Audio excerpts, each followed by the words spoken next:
Aïcha Ozori, de nationalité nigériane, est depuis août 2018 la directrice exécutive de la fondation Oziwa, Open Society Initiative for West Africa.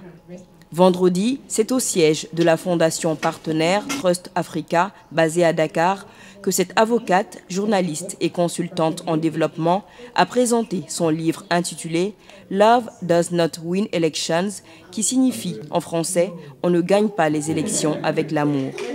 Le livre de 256 pages retrace son expérience en tant que candidate aux primaires de 2014 de son parti au Nigeria et les réalités de la politique dans son pays. L'objectif, c'est de faire comprendre ce que c'est de se porter candidat aux élections comme membre du parti avant l'élection générale, représenter un parti.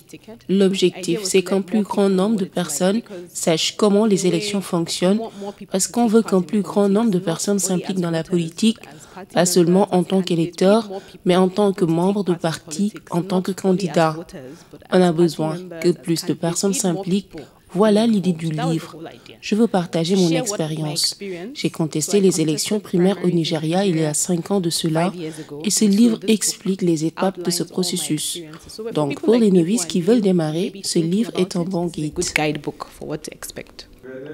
Pour Aïcha Ozori, l'amour n'a pas sa place en politique et elle l'a appris à ses dépens durant sa participation aux primaires du PDP, le Parti démocratique populaire du Nigeria, en 2014. Cette année-là, c'est Goodluck Jonathan qui avait été choisi comme candidat du PDP pour la présidentielle. Ce que mon expérience m'a appris et la raison pour laquelle j'utilise l'expression aimer, c'est que parfois les personnes peuvent t'aimer, mais ça ne veut pas forcément dire que tu vas gagner les élections, car il y a d'autres enjeux mis à part le souci de se faire aimer par les électeurs. Voilà un premier niveau. L'autre niveau, c'est qu'un candidat fasse une contestation parce qu'il ou elle aime son pays, sa communauté, mais ça ne se traduit pas forcément dans une victoire aux élections. Il y a deux façons de voir la chose. En tant que candidat, est-ce que les personnes t'aiment assez pour voter pour toi ? Ou veulent-ils qu'on achète leur vote? Par exemple, dans beaucoup de pays de l'Afrique de l'Ouest, nous voyons cette tendance où les électeurs se font payer pour des votes. Ça veut dire que si un autre candidat offre plus d'argent, eh bien, l'électeur va voter pour la personne qui offre le plus d'argent. Et cela même s'il aime le candidat qui n'offre rien.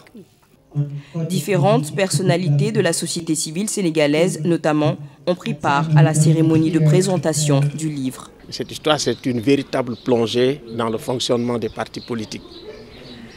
Des partis politiques qui ne fonctionnent plus sur la base de conviction, qui ne fonctionnent plus sur la base d'idéologie, qui ne fonctionnent plus sur la base d'idéal, mais où la corruption est très profonde, où le népotisme est extrêmement profond.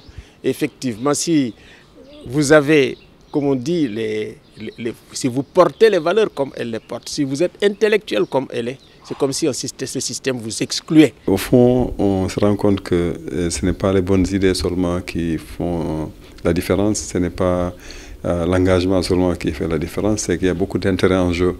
Et c'est ces intérêts-là qui, en fait, au fond, quelquefois plombent la démocratie au sein des partis, comme la démocratie en dehors des partis également. Donc c'est un ouvrage, je pense, qu'il faudrait lire avec intérêt, parce qu'il décrit ce qui se passe au Nigeria, mais je pense qu'il y a beaucoup de parallèles qu'on peut établir avec ce qui se passe dans beaucoup d'autres pays.